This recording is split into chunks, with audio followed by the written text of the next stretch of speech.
हमने गाय को घर से निकाल दिया, तब आज हमें इस प्रकार की घोषणाओं की चिकित्सा। लेकिन आज मैं एक खास अस्पताल में आपको लेकर आया हूँ। एक वो गोमाता पीछे की ओर बैठी है, लगभग 3 वर्ष से रीढ़ की हड्डी टूटी हुई है। लंपी तो एक राक्षस था। हम लोग प्रतिदिन उनको 4 कुंटल अनाज, 100 किलो गुड़, 15 लीटर तेल, 10-12 लीटर कैन जिसके अंदर आराम से उस बीमार गोवंश को उठाकर जी गौशालाएं, वृद्धाश्रम, अनाथाश्रम, विधवाश्रम, ये समाज पर कलंक है। आपने आमतौर पर अस्पताल खूब देखे होंगे, लेकिन आज मैं एक खास अस्पताल में आपको लेकर आया हूं, जहां पर आज 845 मरीज यहां पर भर्ती हैं इस अस्पताल में, जो इलाज प्राप्त कर रहे हैं। और कुल 5 वार्ड हैं यहां पर। जी हां, पथमेड़ा गो चिकित्सालय जो बाड़मेर में उत्तरलाई रोड पर स्थित है, आज मैं वहां आया हूं। और यहां पर जब घूम फिर कर देखा तो लगा कि एक ऐसी कोशिश की गई है जिससे निरीह मूक पशुओं को, जिसका भारतीय हिंदू समाज में भी बहुत बड़ा स्थान है, उसके लिए कितने प्रयास, कितनी कोशिशें की जा रही हैं। यहाँ पर आलोक सिंघल मौजूद हैं, उन्हीं से हम बात करते हैं। आलोक जी, इस वार्ड के बारे में बताएं, ये वार्ड कैसे बनाने की ज़रूरत महसूस हुई और कब ये शुरुआत हुई और आज ये कहाँ तक पहुँचा है? 2011 में एक सड़क पर एक्सीडेंट हो गया था गोमाता का।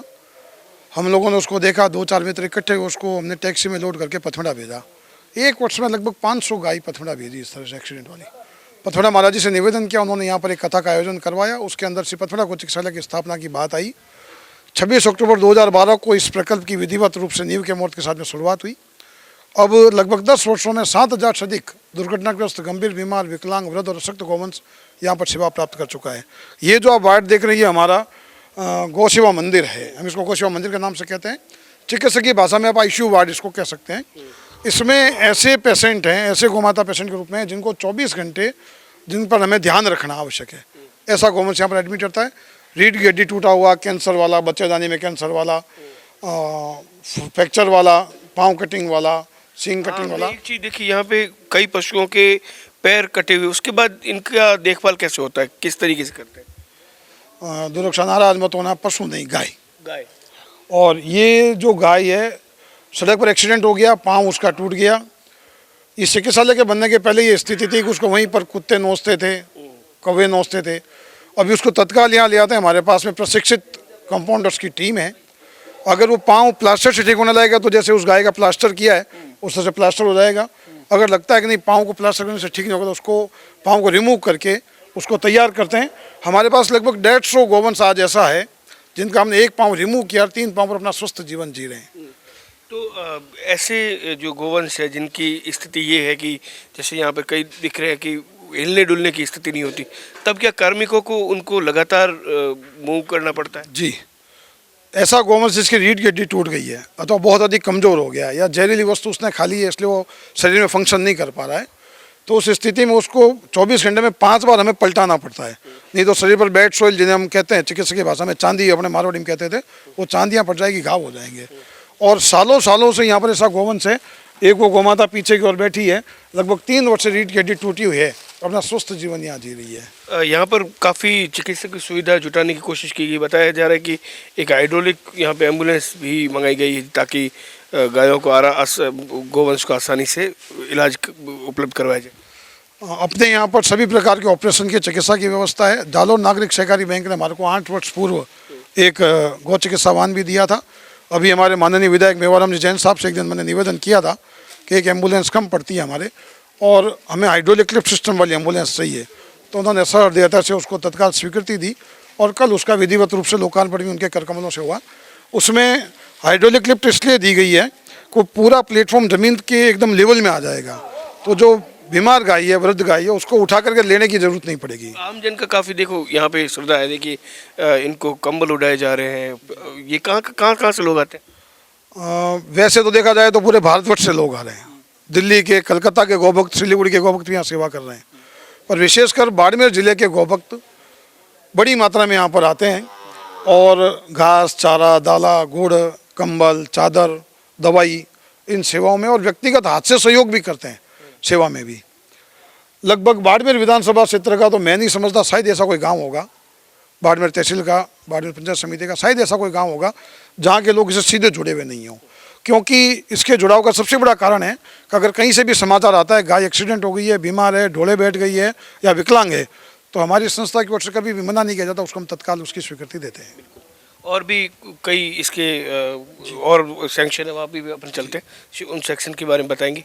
एक दिन पहले ही यहाँ पर गोवंश के सहूलियत के लिए, उनके इलाज की सहूलियत के लिए स्थानीय जो विधायक है मेवाराम जैन, उनके द्वारा यहाँ पर एक हाइड्रोलिक एक तरीके से क्रैन, जिसके अंदर आराम से उस बीमार गोवंश को उठाकर अस्पताल तक पहुँचाया जाए, वो इसमें क्या खासियत है आलोक जी, आप ही बताएं।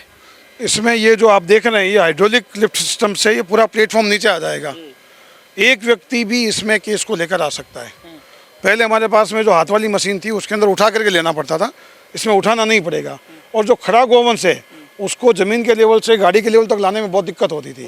ये तो इसमें ये अंदर जंगला बना हुआ है, इसी के अंदर वो खड़ा हो जाएगा और सीधा ये अभी देखिएगा एज इट इज़ अंदर चला जाएगा। तो जो बीमार एक्सीडेंट वाली गाय है उसको ट्रांसमिट करने में उसको कम से कम तकलीफ होगी, ये इसकी विशेष सुविधा रहेगी। इसके आने के बाद आपको ये उम्मीद जगी है कि और ज़्यादा सेवा गोवंश की हो पाएगी? बिल्कुल, हम जितनी पहले कर पा रहे थे उसमें गाय को यहाँ तक लाने में थोड़ी गाय को परेशानी होती थी, उन गाय की उन परेशानियों के अंदर खूब अनुकूलता बनाएगी इससे। बिल्कुल, ये देखिए पूरा धरातल तक ये नीचे तक जाती है और आराम से गोवंश को इसके अंदर जो बीमार है या दुर्घटनाग्रस्त है उसको यहाँ लाया जा सकता है। जी बिल्कुल, अगर जो गोवंश खड़ा नहीं हो पा रहा उसको साइड से अंदर ले लेंगे, और गोवंश खड़ा हो सकता है तो ये बंद रहेगा, इधर से सामने उसको चला करके अंदर ले लेंगे, फिर ये बंद हो जाएगी और एज इट इज अंदर चली जाएगी। चलिए अब जो गोवंश का किचन है वहाँ की तरफ चलते हैं। इससे पहले हमने गोवंश के लिए जो आईसीयू बनाया गया था धन्वंतरी, वो उसको देखा। अब हम आए हैं सामान्य वार्ड में, जो गोवंश बीमारी के बाद यहाँ लाया जाता है, उसका दुर्घटना के बाद यहाँ लाया जाता है, उसका इलाज के बाद, समुचित इलाज के बाद वो जब ठीक होता है तो उसके बाद इसको यहाँ पर कुछ दिन के लिए रखा जाता है, जब तक वो पूरी तरीके से सही नहीं हो। और यहाँ पर जितना भी ये गोवंश बैठे हैं ये पहले आईसीयू में थे और आईसीयू में सही तरीके से जब इनको इलाज मिला उसके बाद ये सही हुए और इनको यहाँ तक लाया गया। मैंने सही कहा, ये सामान्य वार्ड है? जी बिल्कुल ठीक बात है आपकी। आईसीयू में जब वो गोवंश अपने स्तर पर कुछ करने लायक हो जाता है तब उसको इसमें ले आते हैं।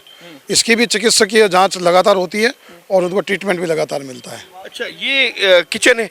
हाँ जी, ये अपने जितना भी गोवंश है, लगभग 850 गोवंश है, हम लोग प्रतिदिन उनको 4 कुंटल अनाज, 100 किलो गुड़, 15 लीटर तेल, 10-12 किलो खोपरा, 1 किलो अजवाइन, ये सब मिला करके लापसी बनाते हैं। लगभग 1500 किलो लापसी बनती है। तो प्रति गोवंश लगभग 2 किलो के एवरेज में सभी गोवंश को पौष्टिक आहार नियमित वितरित किया जाता है। नियमित मतलब कुछ दिन फिक्स है या लगातार? नहीं, 365 दिन। 365 दिन। गर्मी के अंदर इसकी मात्रा थोड़ी कम करते हैं, गर्मी में उनको इतनी पौष्टिक आहार की आवश्यकता नहीं रहती। पूरी सर्दी में और बारिश में यह नियमित अनवरत क्रम चलता है। अच्छा, मुझे एक चीज़ बताइए कि एक दिन का काम ये तो है नहीं, ये साल भर का काम है, काफ़ी दिक्कतें भी उठानी पड़ती होगी। कलयुग में अगर हम गाय का काम करेंगे तो दिक्कत तो रहेगी, पर हम उन दिक्कतों को पार जाकर करें, वही हमारी इंसानियत और मानवता है। दिक्कतों में ये है कि गौशाला का जो ही प्रातःकाल सूर्योदय होता है, लगभग 40,000 रुपये की, 45,000 की प्रतिदिन की आवश्यकता रहती है। राजस्थान सरकार द्वारा 6 माह का अनुदान पिछले वर्ष दिया गया था, इस वर्ष 9 माह किया जा रहा है। 40 रुपये बड़ी गाय का, 20 रुपये छोटी गाय का, उससे लगभग हमारी कुल आवश्यकताओं का 40% उससे पूरा हो जाता है। और 60% जो है वो आम जनता और बिल्कुल आम जनता खूब सहयोग कर रही है। बाड़मेर जैसलमेर जिलों के मैं सभी गौभक्तों का, पूरे देश से भी और भी गौभक्त जुड़े, उन सभी का मैं पूरे इस गौ चिकित्सालय परिवार की ओर से भी आभार व्यक्त करता हूँ कि वो सब लोग यहाँ पर आते हैं, चारा, दाला, गुड़, दवाई और हाथ से सेवा भी करते हैं। जितनी हमारे कल्पनाएं और सोच है उतना हम नहीं कर पा रहे हैं। अच्छा, मुझे एक चीज़ बताइए आलोक जी कि ज़्यादातर जो गोवंश है वो या तो सड़क पर दुर्घटना का शिकार होके आता है या फिर नंदी बैल जो जिसको वो यहाँ पर पहुँचते हैं। क्या लगता है आपको कि समाज का तबका जो है वो गाय के प्रति थोड़ा सा ऐसा लगता है कि उनका वैचारिक जो चीज़ें बदल गई है? दुर्ग सिंह जी, गौशालाएं, वृद्धाश्रम, अनाथाश्रम, विधवाश्रम, ये समाज पर कलंक है। हम इस गौशाला में खड़े हैं, ये गर्व का विषय भी है कि ऐसी गौशाला चल रही है, पर समाज के लिए कलंक ही है कि हमने गाय को घर से निकाल दिया, तब आज हमें इस प्रकार की गौशालाओं के चिकित्सालयों की आवश्यकता पड़ी है। समाज की लीनियंसी बढ़ी है, समाज के अंदर गाय के प्रति नकारात्मकता बढ़ी है, पर दोषी शासन भी है। मुर्गी पालन पर, मछली पालन पर, सूअर पालन पर सब्सिडी है। गोपालन पर सब्सिडी राष्ट्रीय स्तर पर कहीं नहीं है। कुछ कुछ सरकारें, राजस्थान सरकार कर रही है, थोड़ा बहुत गुजरात सरकार कर रही है, थोड़ा बहुत MP सरकार की, इस प्रकार कुछ सरकारें कर रही है राज्य स्तर पे। एक केंद्र की ऐसी नीति बने, उसके अंदर राष्ट्रीय स्तर पर गौवंश के संरक्षण संपोषण की योजना बने और गाय एकमात्र ऐसा प्राणी जिसके श्वास प्रश्वास से भी प्रकृति का संतुलन बनता है, पर्यावरण का संतुलन बनता है। और गोबर गौमूत्र जो धरती की खाद है, धरती का भोजन है, अगर हम इस विषय पर अगर आगे बढ़े सरकारें और समाज, तो मुझे लगता है आने वाले 10 साल बाद में स्वास्थ्य का जो खर्च है वो 0 बजट भी हो सकता है। बीते दिनों की तरफ जाते हैं, लंपी एक बीमारी आई थी। गोवंश उस वक्त कितना परेशान रहा, गो भक्त कितने परेशान रहे, और गौशालाओं में जब आए दिन इस तरीके से गोवंश के शव उठते थे तब क्या मनोस्थिति थी? लंपी को याद करके हृदय में इतना विषाद होता है।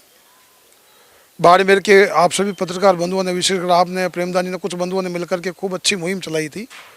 केंद्र सरकार तक को उस पर देखना पड़ा, प्रधानमंत्री मोदी जी को वैक्सीन के लिए कहना पड़ा। इसके लिए तो सबसे पहले मैं पूरे गोपक समाज की ओर से आप पत्रकार बंधुओं का बहुत बहुत आभार और अभिनंदन करना चाहूँगा। पर लंपी कोई बीमारी नहीं थी, लंपी तो एक राक्षस था। जैसे हम कहानी में पढ़ते हैं कि एक राक्षस आया, गांव में लोगों को खा जाता था, ठीक उसी प्रकार का एक राक्षस था जो वेदलक्षणा गोवंश को ही खाता था और किसी पशु को, किसी प्राणी को उसका कोई बैड इफेक्ट नहीं होता था। ग्वाले जो 24 घंटे सेवा करते थे उनको भी कोई दिक्कत नहीं होती थी।